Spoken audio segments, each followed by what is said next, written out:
Welcome back to the Seven Rivers Racing Show here on KQEG-TV. Al Losi and Dan Dyke are back with you here in the studio.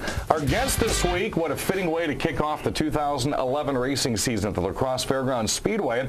Sponsored by one of our sponsors of the show, Lost Lake Beer. Also sponsored by Home and American Legion, West Salem Pharmacy, and Carey Heating and Air Conditioning. He goes by the nicknames of Doc. He also goes by the nickname of Sheriff. It's Bill Duck Niles here in the studio. Bill, welcome. Hey, how's it going? I'm also now known as Mr. Technicality. And also, well, we kind of scrapped the mid-pack legend. No. He makes his appearances. Don't worry about losing that. Well, of course, as you remember last year, Bill Duck Niles picked up his best finish ever racing at the La Crosse Speedway.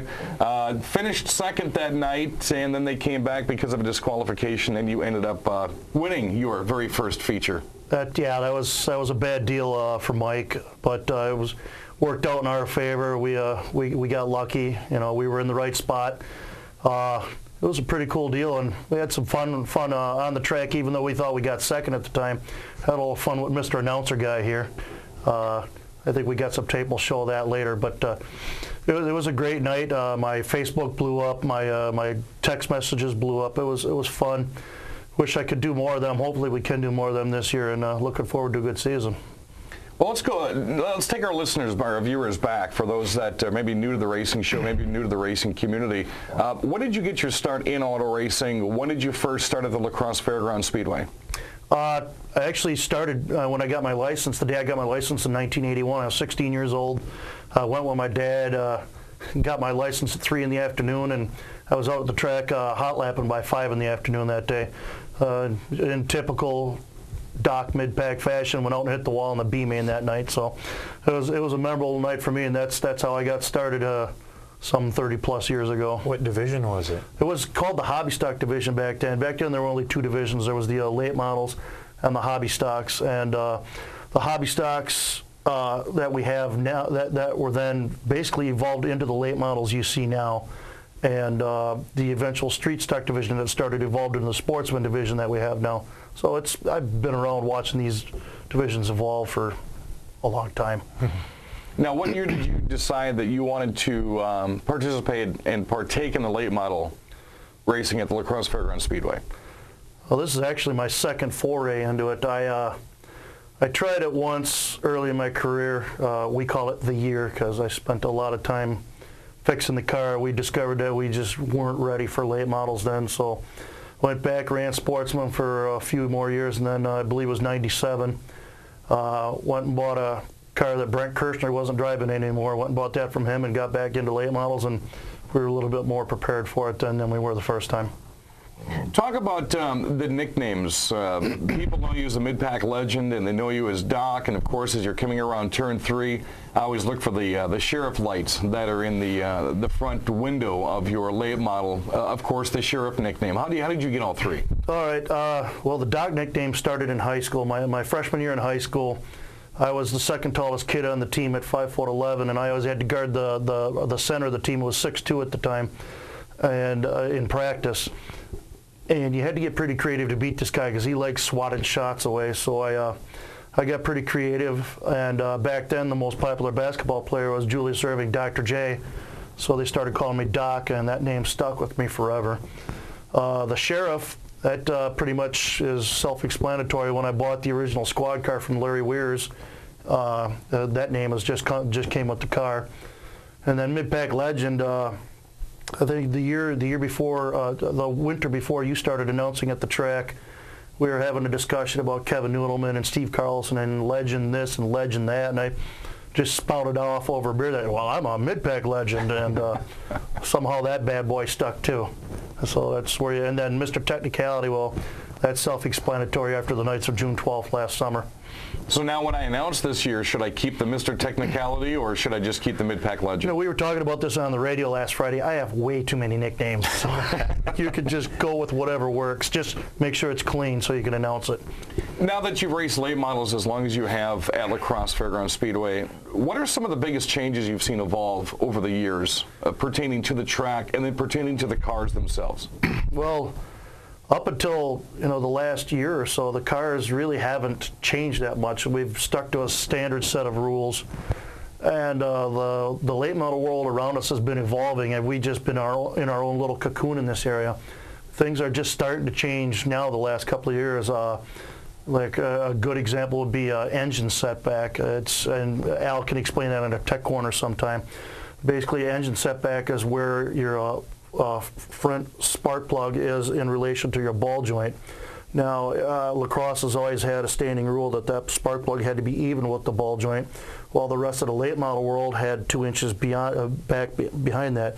Lacrosse just this year allowed us to do that, so now everybody in the late model world has the same stub setup.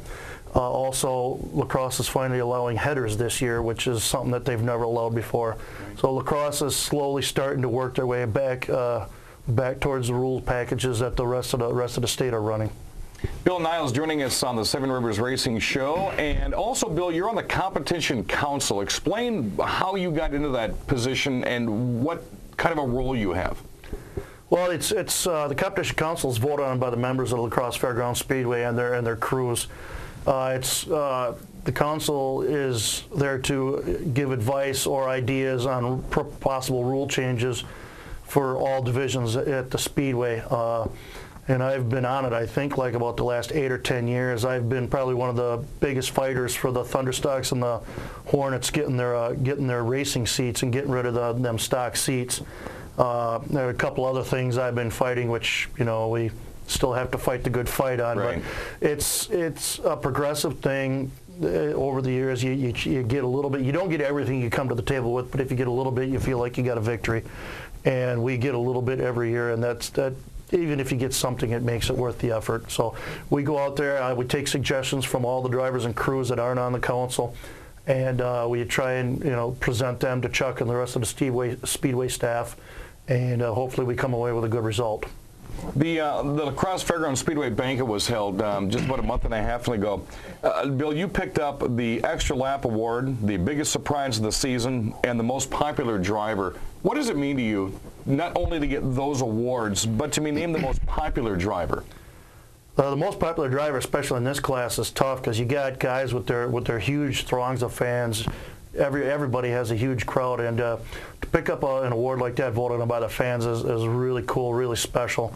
The Extra Lap Award is something that I kind of put a lot of effort into because I do things like this interview here. I do 2 radio shows a week during the race season. I go, like a matter of fact, yesterday I was at Evergreen Elementary. It's Dr. Seuss's birthday, so I was reading books to the kids at Evergreen Elementary up in Holman. We also, a bunch of us, take our race cars to Evergreen Elementary. They got a really cool program called Race to Reading, where all the students have to read so much each month, and then one of the rewards is me and a bunch of my buddies from the Speedway bringing our cars out. Stuff like that, going to, just showing the car at places like the animal shelter last year I was at, all kinds of just parades, stuff like that. That's putting yourself out. That gets you the Extra Lap Award. And then what was the other one called? The biggest surprise of the year. Of the season. Or is that, I like to call it the Holy Crap Award. Well, yeah, that's pretty self-explanatory there as to what happened on June 12th. And I want people to see that interview because that was a fun time for me. And see, we can go to that tape here real quick. Bill Niles had won that night, and for the first time ever, this was not scripted. The event that took part of the track right here, and let's follow along. All right, here we go. Dan, that was a heck of a race. How did you call it and stay so calm? Well, I thought on lap 14 I was going to throw one of the valves out of my throat, and I was really trying to hold back. OJ saved me on the restart, got the 50-50 out of the way. I got to pull into the pits, a quick splash of water, and the race was back on. I was fine. Excellent. What did you think of them last couple of laps there with that 50 and that 54 going at it? I'm still I'm sweating as much as you. I didn't drop as many pounds as you did tonight, but I'm still sweating. All right, great call, Dan. Great call. Bill Niles. One of the funniest moments that I've had in 6 years of the Crosse Speedway. I had been threatening to take the microphone away from whatever announcer was working at the time for about 7 or 8 years. So this was just the most opportune moment I ever had to do it. And that was a blast. It was not scripted. I just took it and winged it, and it was fun. Now that's all fun, and really a lot of work goes into getting to that point. You were saying you were a mid-pack legend, and yeah, that's where you were, but you brought some other people on board to help you work on the race car. You spent a lot of hours. People don't realize that fun comes from hours of work. Why don't you explain what you work, how you work, and who you have? Well, so I got my crew chief, Dave Efforts, and my crew, Dean Gelfie and Dan Taylor, and my dad, who does a lot of work on the car, and then our boys come in, especially Dave Efforts' boy Davey. They do a lot of work on the car. That's a lot of shop time. This, it isn't all fun. You have to come in, go in the shop, and spend the time to go out there and enjoy them a few minutes. And we do and you'll get to see in the tech corner, you'll get to see some of the shots that we took. And you have to have good sponsors behind you. If you don't have good sponsors, you really can't make it work. And I don't see how anybody can make it work without good sponsors. I have mine written down. But like Scientific Recyclers is my dad's business. I couldn't do it without any of them. He's been a long-time sponsor of the car, chief, one of the chief wrenches on the car. All-Star Lanes, they've been with us for over 10 years now, helping us out with our bowling party. We don't do a traditional smoker. We do a bowling tournament. FMB Trailer Sales and Bernie's Equipment, longtime sponsors of the car out of Holman. Lost Lake Beer, sponsor of this program, jumped on last year. They do a great job buying into our program and helping us out. Feature Sports Bar and Grill up in Holman. James, great guy to work with up there. Washoe Chiropractic. Matter of fact, right before I came to this taping, I was with Dr. Dave. He was adjusting my back because I had a hard weekend bowling, and I feel great now. Thanks, Dr. Dave. Wine Sitters, they hopped on board at the end of last year. Love working with Lori and Gordy, and we're going to do some really cool things at the racetrack this year. We're going to have a couple of wine tastings down in the pits this year, and we'll give you some dates on that when that comes. But it's going to be fun to do. We're looking forward to that. A new one to our team this year is Eric Lysacker Well Drilling. Looking forward to working with Eric. Going to be meeting with him in a couple of weeks to finalize things. Turnmeyer Auto Repair up in Bangor. Sue and Paul, thank you for everything. And Computer Plastics Recycle is a new company that's starting up in Holman. I was just there for the test run on their machine. Things look really good. They got about a couple of months before they're up and operational, and we're looking forward to working with all these sponsors. And I may even have a couple before the season start extra. So looking forward to working with all of them this year. Alrighty, you will see him again on the track April 16th at the La Crosse Fairgrounds Speedway. That's the media day and the first open practice session for all the drivers. Drives the number 54 late model, again sponsored by Lost Lake Beer. Bill Niles. Bill, thanks for coming on. No problem, guys. Anytime. Thanks, Bill. Coming up, we're going to go in depth and inside of Bill Niles' car. What does it look like during the off season when it just kind of sits there on blocks? We're going to go inside Bill's car next on the Seven Rivers Racing Show.